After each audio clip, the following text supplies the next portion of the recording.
As jurors in the murder trial of Philadelphia abortion doctor Kermit Gosnell deliberate the verdict, new undercover video released this week is blowing the lid off the late-term abortion industry. The pro-life group Live Action sent pregnant women with hidden cameras to several abortion clinics all over the country. They went there to find out what those clinics would do in a situation where a baby is born alive during a failed abortion attempt. In each of these videos, the women undercover are all at least 22 weeks pregnant and are posing as potential patients of the clinics and are seeking consultation. Now, here's a warning. What you are about to see and hear is disturbing.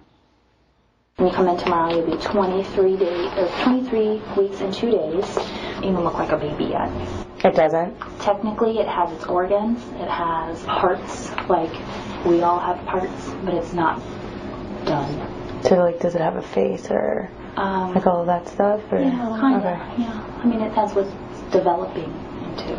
Right. Okay. So, if they use the suction, then there's possible movement when it comes out. Yeah, and sometimes after... Is it alive or?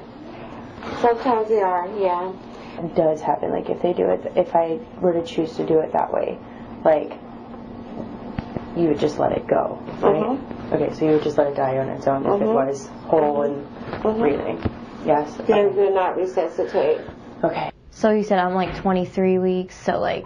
That's about 6 months. Okay. Yeah, so I mean, is it like pretty big? Like, do you know how big it is? Like...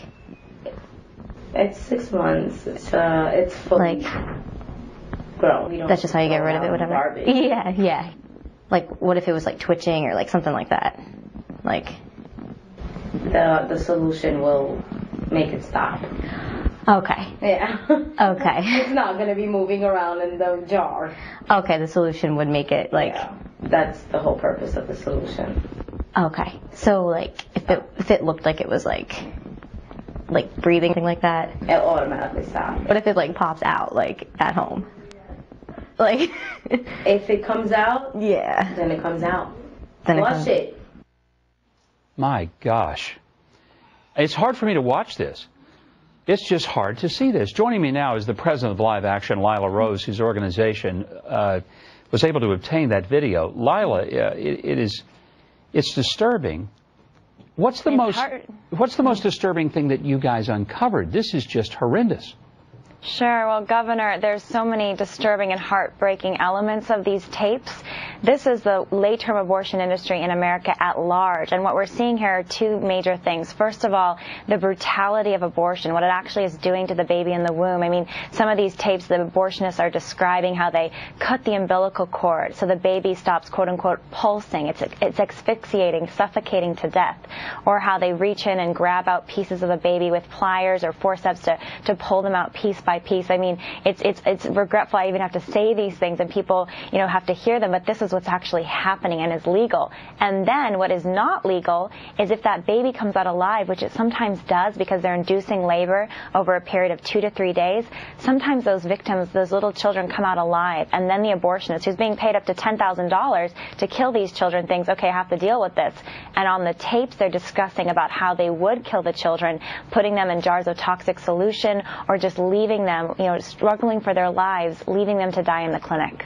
One of the doctors that you exposed through this undercover video was asked for a response, and he told the Washington Post that groups like yours are terrorists, that you and pro-life advocates are like terrorists. How do you respond to that?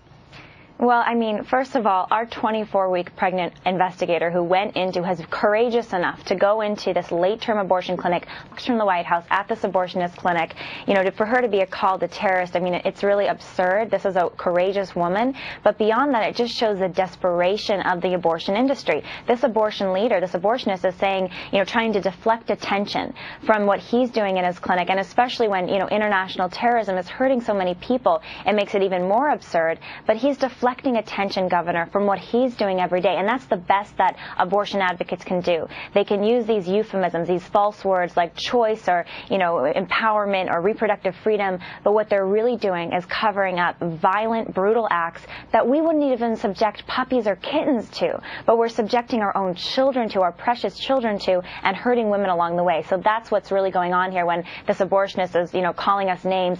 It's really because he can't defend the brutality of the practice that he's involved in.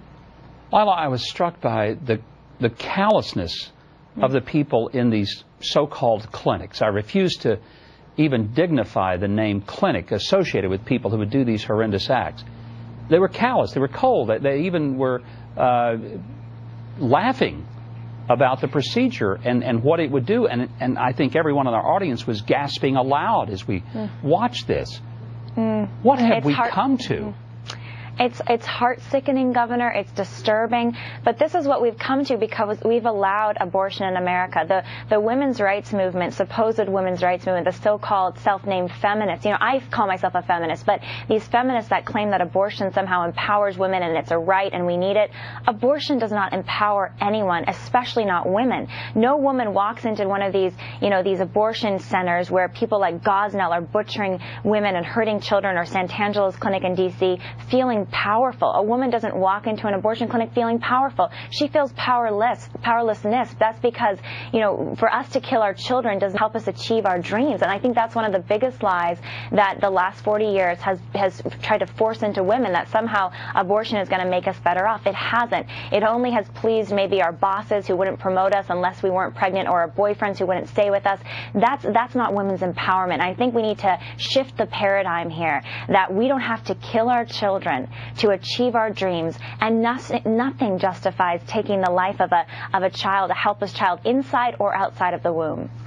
Lila, I want to say thank you to you, to Live Action, to all the pro-life organizations who are helping to expose this horror, this national nightmare. And I think we all can hope that maybe one of the things that will come forth from the Kermit Gosnell trial in Philadelphia, and then from the very extraordinary videos that Live Action and others are putting out, is that maybe it'll wake this country up and help people to understand this is not the elimination of some blob of inanimate tissue. This is the wholesale, determined, intentional murder of a perfectly normal, healthy human life. And it must stop. It must stop. Lila, thank you very much for being here. Thank you, Governor. Thank you.